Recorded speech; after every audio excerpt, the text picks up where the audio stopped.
vocês entenderem aonde eu quero chegar depois, tá bom?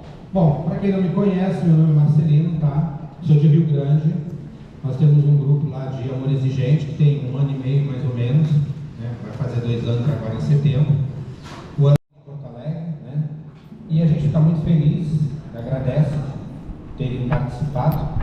E nós estamos caminhando, nós somos crianças, nós temos 2 aninhos, vamos fazer 2 aninhos agora. Então estamos aprendendo. Para cima. Alô? Não. Alô?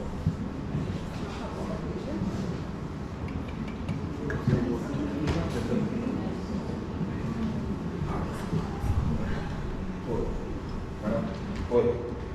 Estamos aprendendo então, né, no dia a dia, né, com os nossos retornos, os nossos cursos, né, os nossos vídeos, com as nossas aulas, mas a gente está indo muito bem e eu acredito que a gente vai dar bons frutos. Já estamos tendo bons frutos. Em 1 ano e meio, pelo menos 3 dependentes começaram com a gente lá, conseguiram no final do ano, já fizeram vestibular, estão na universidade. Então a gente está fazendo um trabalho bem bacana, né? Então a gente espera que isso continue daqui para frente. Uma breve apresentação só para vocês entenderem da onde nós viemos.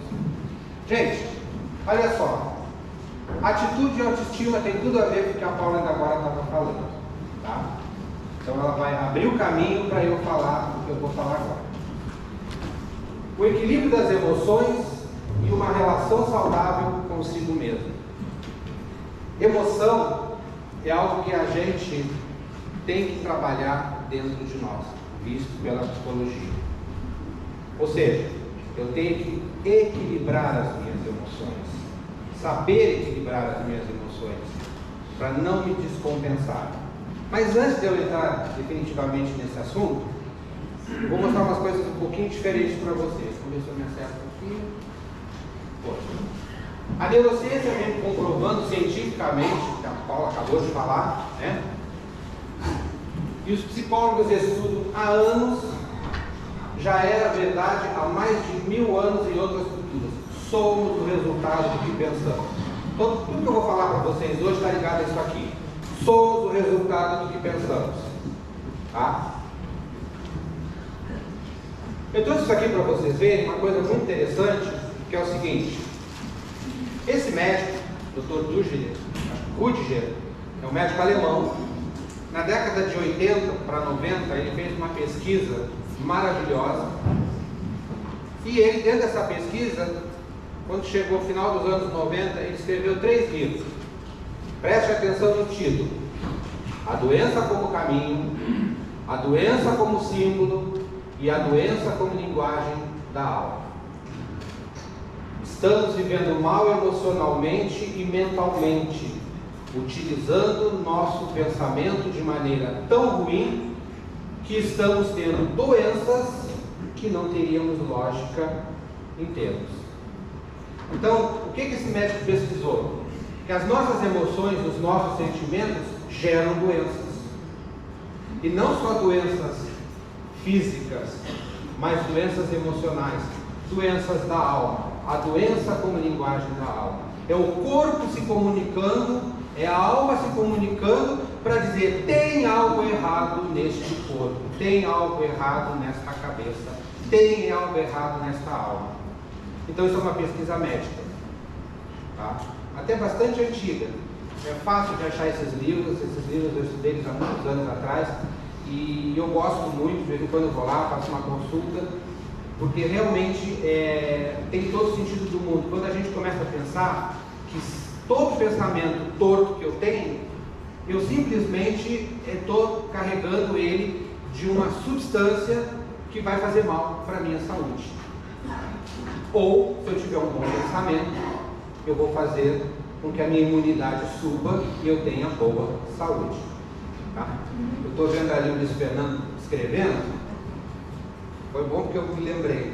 Eu sempre, quando eu falo, todo mundo recebeu papel e lápis. Daqui a pouco vai ter uma lista que eu coloquei ali. Eu quero que vocês escrevam. Por que eu gosto que as pessoas escrevam? Porque a gente fala muita coisa. Vocês passaram o dia aqui ouvindo uma série de pessoas falando. Então você escreve o que você vai ouvir, mas depois em casa você relê, repensar a respeito, né? Eu acho que vai maturar dentro de você essas ideias. Outra coisa que eu costumo dizer quando eu falo, no grupo eu falo isso direto às vezes, dependendo da situação. Não acredita em nada do que eu estou falando. Nada. Pesquisa. Aprendam a pensar com a própria cabeça. Eu estou dando aqui uma ideia. Agora, vocês em cima disso é que vão começar a pesquisar e se importar com o próprio corpo, com a própria mente, com a própria saúde e com a própria vida. Ninguém muda ninguém, não é isso? Então, eu estou dando a ideia, daqui para frente é com vocês. Tá bom? Próximo, vamos lá. Aqui, a Paula falou: pensamento, sentimento e ação. Então, primeiro a gente pensa, depois a gente sente o que pensa e depois a gente age. Atitude, que é o tema da nossa palestra. Atitude e autoestima. Então, esse processo se dá o tempo inteiro conosco. O tempo inteiro, a cada momento. Eu vou pegar um copo de café. Eu primeiro penso que eu quero café, depois eu vou sentir vontade de tomar o café e depois então eu parto para a ação, vou pegar o café. E isso é para todo o resto da nossa vida. Fala rápido, porque eu sei que vocês estão... Então, o que é atitude? Maneira de agir ou reagir a determinadas formas ou algumas situações que se apresentam. Então, assim, quando eu tenho algo, eu tenho que agir. Este meu agir é a atitude. Eu tenho a atitude de dar o impulso, a atitude de fazer, a atitude de fazer acontecer, a atitude de resolver. Né? E muitas das pessoas que eu vejo têm essa inércia de atitude. A pessoa sabe o que tem que fazer. Nos grupos mesmo a gente vê isso. Todo mundo já sabe de cor e salteado os 2 princípios básicos, os 2 princípios éticos, sabe o que tem que fazer. E a mamãe vai lá toda semana falando a mesma coisa, porque ela não consegue projetar dentro dela o que é que ela tem que agir, o que é que ela tem que fazer. Porque na realidade ela não quer ver. Então a gente sabe, mas a gente ou não faz por preguiça, ou não faz por medo, ou não faz porque sabe que se fizer vai dar resultado. E aí a gente tem uma coisa na psicologia que a gente chama de ganho secundário. Enquanto eu fico nesse ciclo vicioso, isso é um ganho secundário. Então eu sou sempre a coitadinha, eu sou a pobrezinha, eu sou a mãezinha que se sacrificou, eu sou o papai que sempre te sustentou e que nunca quis nada na vida, mas não toma a atitude que o Luiz Fernando estava falando ainda agora aí, nas palestras dele. É agir. É deixar o coitadismo e passar para a ação. Aqui, ó, ação. Atitude é um impulso positivo para resolver algo. Mas ela pode ser negativa também. Eu me fixei mais no positivo porque eu gosto mais de sempre para um lado mais tranquilo da vida. Mas o impulso é isso, é quando você age, tá? E o que é autoestima? É a avaliação que uma pessoa faz de si mesma de forma positiva ou negativa. Ou eu me acho uma pessoa maravilhosa, ou me acho uma pessoa muito abaixo e aquém das outras pessoas. E aí não seria autoestima, seria baixa autoestima. Na forma positiva, o indivíduo está satisfeito com a sua identidade, é uma pessoa dotada de confiança e valoriza a si mesmo. Isso aqui, gente, essa última frase, pessoa dotada de confiança e valoriza a si mesmo, é um amor exigente. É um amor exigente. Eu digo lá no grupo o seguinte: se você seguir toda semana, durante um ano, aplicando os conceitos que a gente estuda no grupo, durante um ano, você será uma nova pessoa que recebeu todo esse conhecimento de graça. Então eu digo o seguinte: o grupo e o amor exigente, ele é um curso de valores humanos perfeito. É só seguir e você se transforma. Agora, quem tem que tomar atitude é a própria pessoa. Por que a autoestima é tão importante? Ela é fundamental para a nossa vida e bem-estar. Ela influencia como nos sentimos sobre nós mesmos e afeta todos os aspectos da nossa existência. A autoestima tem a ver com autoconhecimento. É exatamente isso. Eu só amo o que eu conheço. Eu só posso ter autoestima a partir do momento que eu conhecer as minhas potencialidades, a partir do momento que eu me valorizar, a partir do momento que eu conhecer os meus talentos. Porque nós temos talentos, eu tenho certeza, aqui dentro, todos nós temos talentos escondidos que a gente ainda não descobriu. E não tem idade para descobrir talento. A gente tem um mau hábito de achar que a comida da casa da vizinha tem um paladar e um perfume melhor do que o nosso. Mas não é verdade, porque o filho da vizinha pensa a mesma coisa da comida lá na minha casa. Não é assim que funciona? Então a gente tem que parar com essa desvalorização e passar a agir como pessoas de boa autoestima. Peraí, eu tenho valores. Eu tenho valores. E os meus valores, eles são maravilhosos. Para mim. Se o outro não acha, não é problema meu, é dele. Mas eu falo muito isso no grupo. O mundo hoje está uma maluquice só.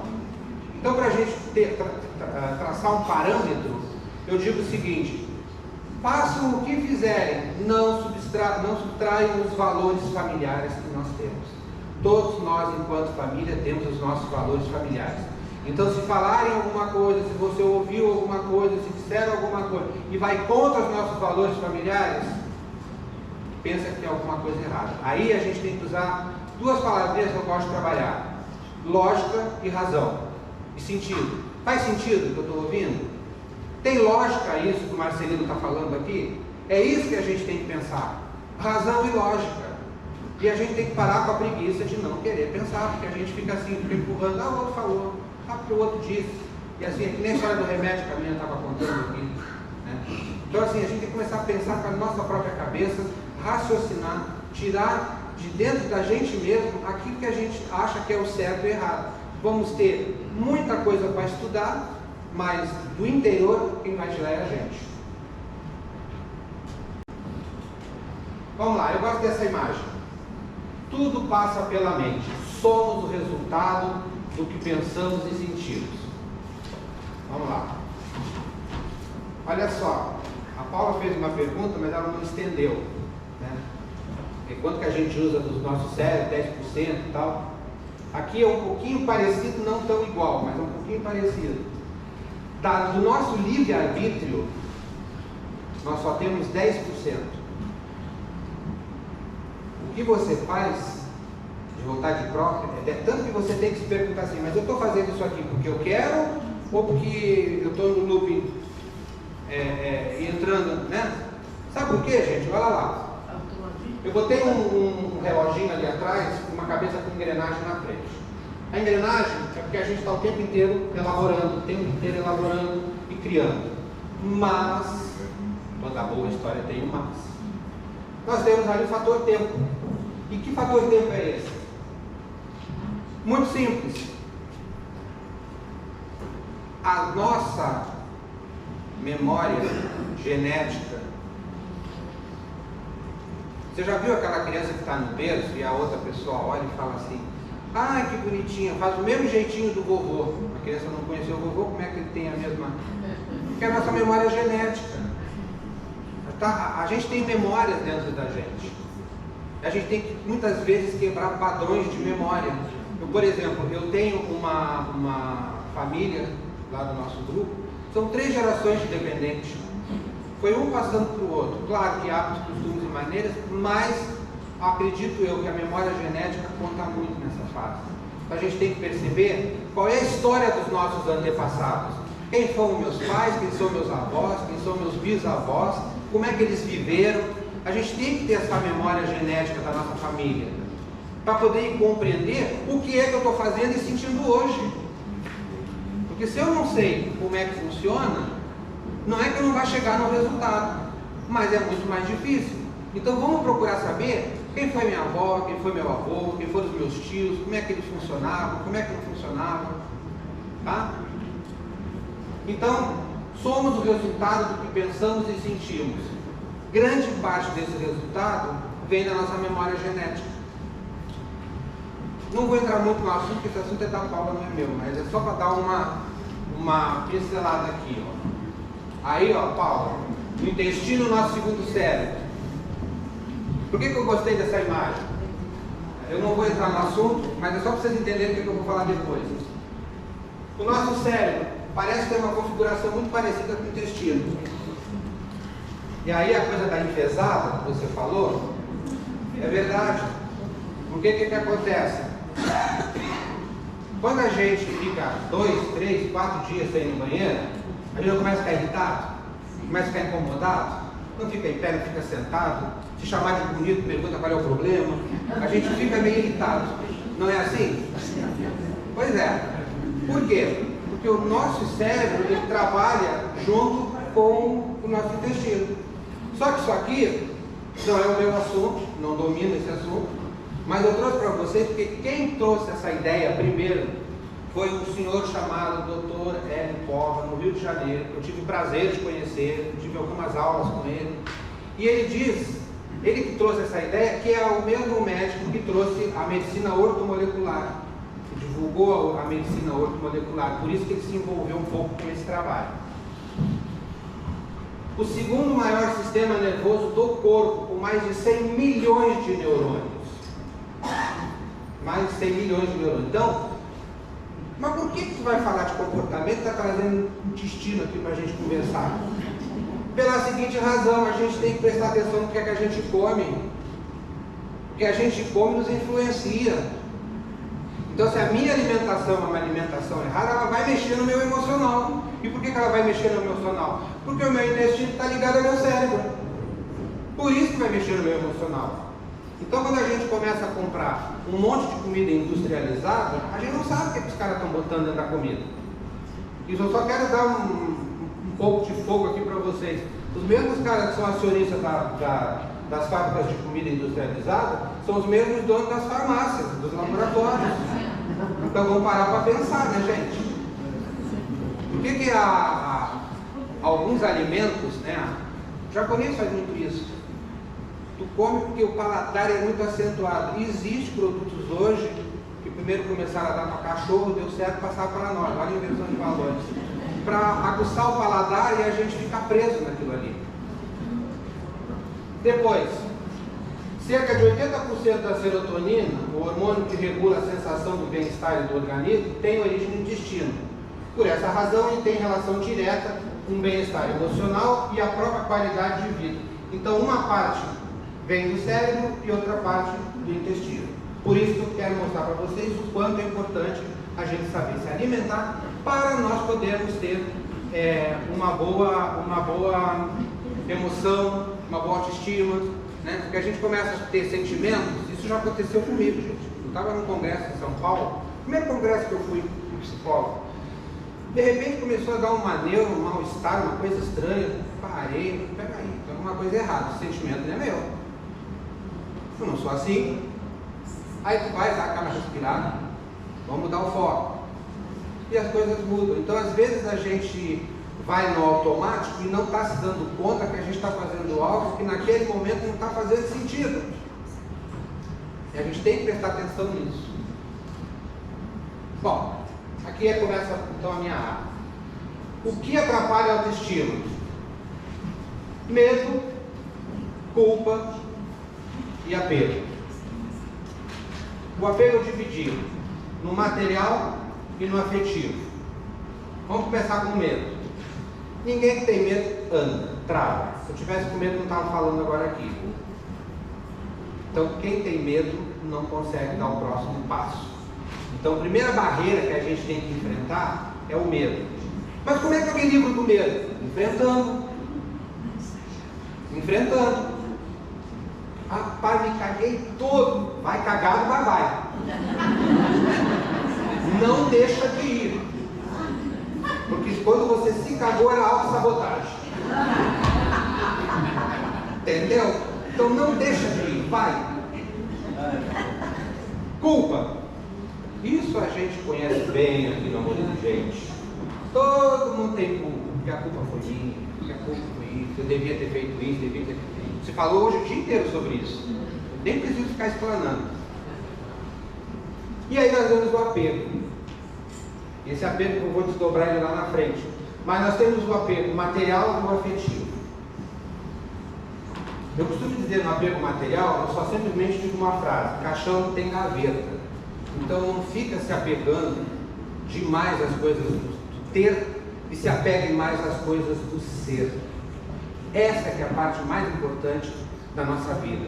Claro que a gente tem que trabalhar, a gente tem que ter o nosso conforto, a gente tem que ter lá o nosso planinho de saúde, a nossa casinha, nosso carro bacana e tal, mas sem apego, gente. Porque na hora que tu morrer, os teus discos vão pro lixo, aquela coleção de relógio que tu tinha, divide com todo mundo, né? E você aí limpava, lustrava o relógio, o cara vai lá, bota o relógio embaixo da gaveta. Então é o seguinte, ninguém vai ter carinho pelas nossas coisas materiais. E se elas valerem muito, vão torrar na semana seguinte da nossa morte. Então não adianta a gente ficar pegado à matéria, nem a essa aqui, porque a gente não sabe a hora que vai partir.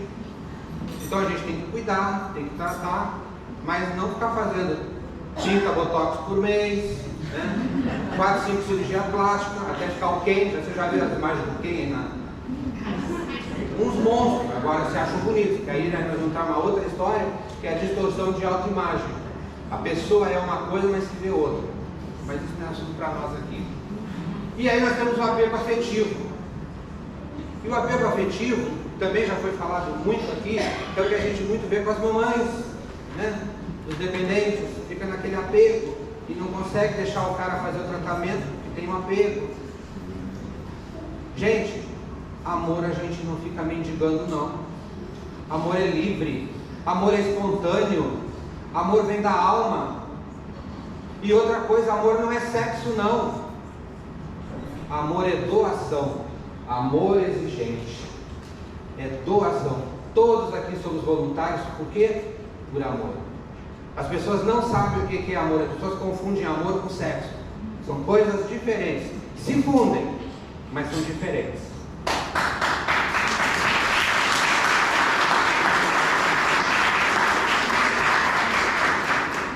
O amor, para ser verdadeiro, tem que ser livre. Então, mamães, vamos soltar nossos filhos para fazer o tratamento que tem que ser feito. Bom? Aqui que eu quero que vocês escrevam bastante, tá? Vamos lá. Tudo que nos influencia na vida vem de nós mesmos.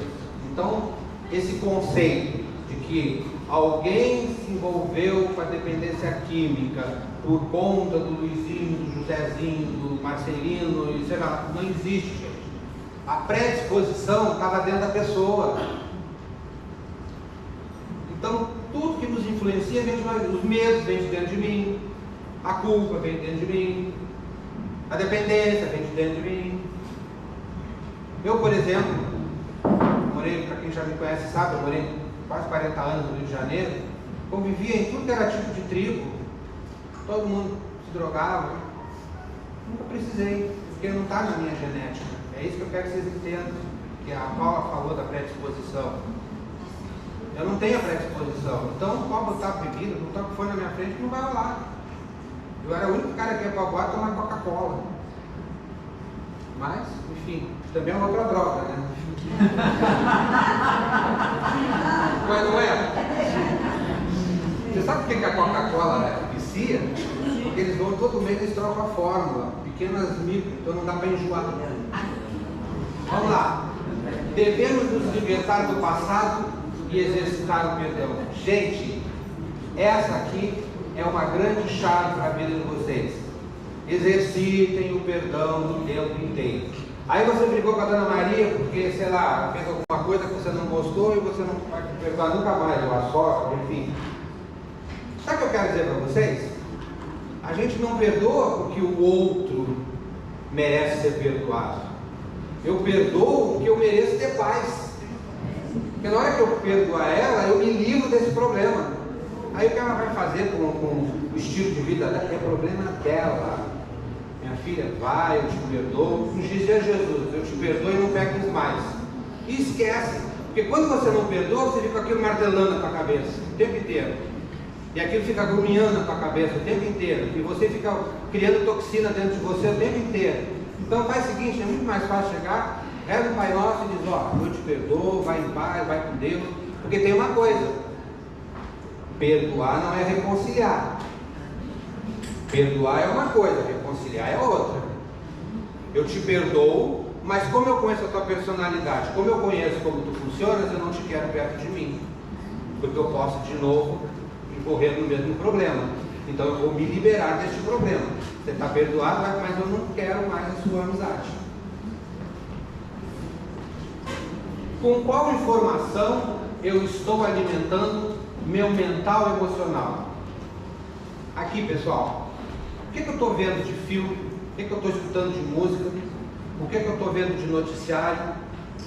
O que eu estou acreditando que está acontecendo? Porque isso aqui é muito sério. Até na outra palestra eu falei sobre isso. Tinha um amigo lá no Rio que não conseguia dormir, até o dia que eu descobri que ele via filme de terror toda noite. Pô, não vai conseguir dormir nunca. Pô, só tem que se dar conta que está fazendo bobagem, né? Pelo amor de Deus. Então, assim, a gente tem que começar a filtrar as informações. Lembra que eu falei agora? Não acredita no que eu estou falando, pensa, raciocina, pensa com a sua própria cabeça, vê se tem lógica, vê se faz fazendo sentido. Aí pesquisa. Pô, hoje em dia só não tem informação que não quer. Você quer informação de qualidade? Está lá no Google, tem um monte de coisa, Google médico, tem um monte de artigos científicos. Vai procurar coisa que preste. Tem muita gente boa. O pessoal fica falando mal da internet. A internet é maravilhosa, gente. Nos conectou. Agora, a gente sabe que tem muita gente que não presta, mas tem muita gente maravilhosa. Eu sigo pessoas assim fantásticas, grandes médicos, grandes filósofos, grandes psicólogos.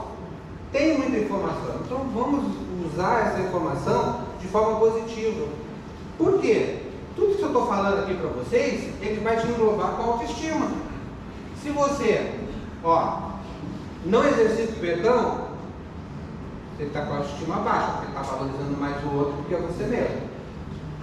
Se você está com uma informação errada, essa informação pode te botar para baixo. Gente, me desculpa quem gosta de música de sofrência. Bom, eu não sei se ele falou que eu não ouvi. Eu sou pós-graduado em hipnose clínica. Então eu posso falar porque eu estudei muito sobre isso. O cara tá com essas músicas de sofrência, ele está fazendo uma hipnose na cabeça dele. Eu lembro que na minha casa, lá no Rio, eu tinha um vizinho que já era aposentado, e ele tinha paixão pela Maísa. Aí de noite ele botava aquela música, meu mundo caiu, tipo, meu Deus do céu, daqui a pouco quem vai cair sou eu, porque não dá. Mas estou com 3 meses depois, eu tenho um infarto. Caiu. Lógico, gente. Se é pra cantar, faz feliz cantando, canta umas coisas que prestam. Umas coisas bonitas. Pelo amor de Deus. Depois, as mídias sociais também afetam a nossa autoestima. Sabe por que a mídia social afeta? Porque em vez de a gente procurar alguma coisa que preste na mídia social, a gente vai vendo a fulana que trocou silicone, a beltrana que tem um carro do ano, a triclana que tirou uma costela, que ficou mais bonita, e aí você vai ver o cara que só mostra casão maravilhoso, carro forte. Gente, é uma inundação de felicidade que eu tenho vontade de entrar pela internet. Eu trabalhei em fotografia durante muitos anos. A Laurinha, ainda agora conversando com ela foi espantada das coisas que eu já vi na vida. Eu fazia book para modelo, né? Fotografia, essas coisas. Gente, naquela época a gente inventava Photoshop. Hoje é uma coisa banal. Então assim, a gente consertava tudo no Photoshop. Eu estou trazendo esse conceito para vocês verem que hoje a internet é a mesma coisa. Você entra lá na rede social, é um Photoshop. Todo mundo é feliz. Eu acho que agora, há pouco, um mês e pouco atrás, teve um influencer desse que se suicidou. Porque não aguenta a pressão. Porque tu não pode mostrar o que não é real o tempo inteiro. Chega uma hora que tu não aguenta. Porque você passa a acreditar que você é aquilo que você está falando e aquilo passa a te cobrar. Mas peraí, tu está dizendo que eu sou assim, como é que você não está me trazendo isso? E não é só um não, tem vários caminhos aí pela frente. Outra coisa que tem a ver até inclusive com a questão da mídia social, né? Que nos traz esse conceito. Cuidado com a régua muito alta. O que eu quero dizer com isso? Gente, todos nós temos que ter um propósito na vida. Todos nós temos que ter projeto. Eu falo toda semana lá no grupo, tem que ter projeto. Essa história do dependente levantar de manhã Ah, eu sou dependente de recuperação só por hoje. Aí no dia seguinte diz a mesma coisa, no dia seguinte a mesma coisa. Um dia eu cheguei lá no grupo e perguntei assim, escuta, vocês têm projeto? Hoje eu quero que a senhora fale sobre projeto.